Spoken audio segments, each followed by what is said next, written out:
د شهید عثمان خان کاکړ په جنازه کې په لکونو انسانانو ګډون درلود. دا انسانان له 13 څخه نیولې بیا تر 40 ایکړه پورې مځکه باندې داسې ولاړ وو لکه غنم چې ولاړ وي، او په دا مځکه باندې خالي انسانان ښکارېدل. تاسو وینئ چې دغه ټول انسانان ولاړ دي او خالي سرونه ښکاري. داسې ویل کېږي چې د انسانانو دغه تعداد تر 12 لکو لا هم زیات و. په دې جنازه کې د پښتنو ترڅنګ بلوڅان وروڼه، ورسره پنجابیان، سرایکیان، همداسې د نورو مذهبونو خلکو هم ګډون درلود چې په هغه کې هندوان او عیسایان هم شامل وو. الله اکبر.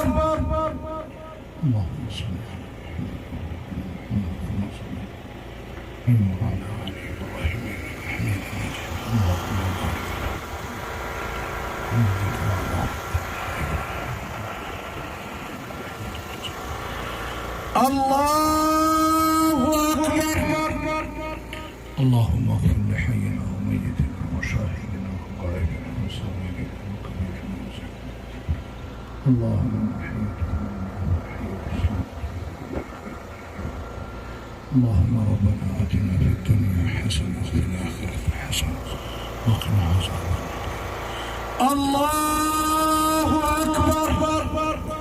السلام عليكم ورحمة الله.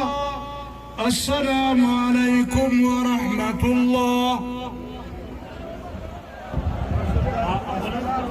ټول ملګري پر خپل ځای ودرېږئ.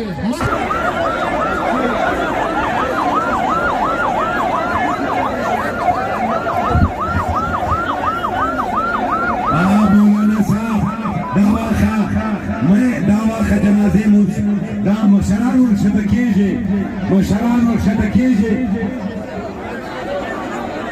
نه تاسې به اوس ورشته کېږئ که د لیدرې در شاته سئ مشران.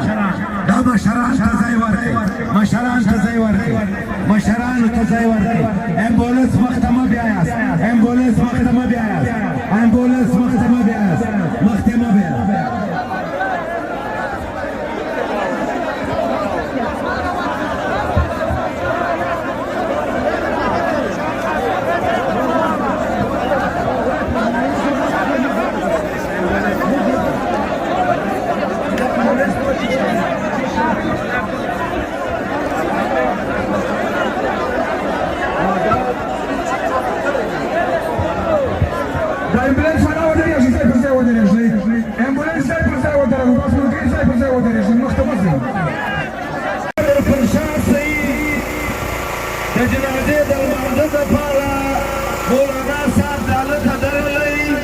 په طریقه ځان پر شا کړي، خپل صفونه جوړ کړي، د جنازې لمونځ شروع کېږي.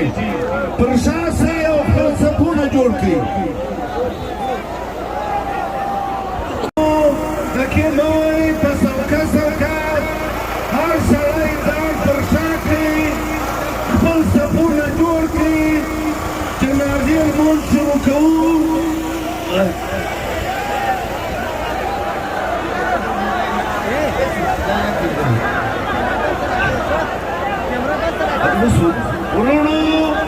ورونو خپل صفونه جوړ کړي، پر شا سئ، د جنازې لمونځ پر درېدو دی. مولانا صاحب ولاړ دی، مشر هلته دی، در پر شا سئ، صفونه جوړ کړي، در پر شا سئ، خپل صفونه جوړ کړي.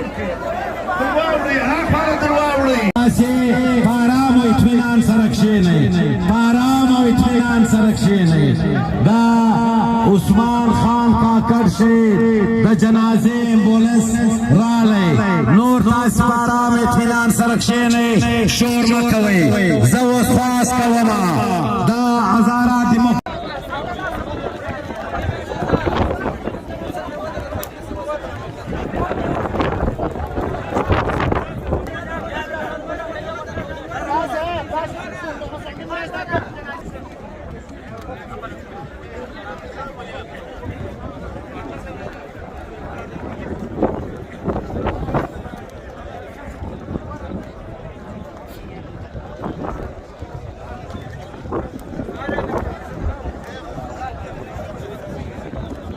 الله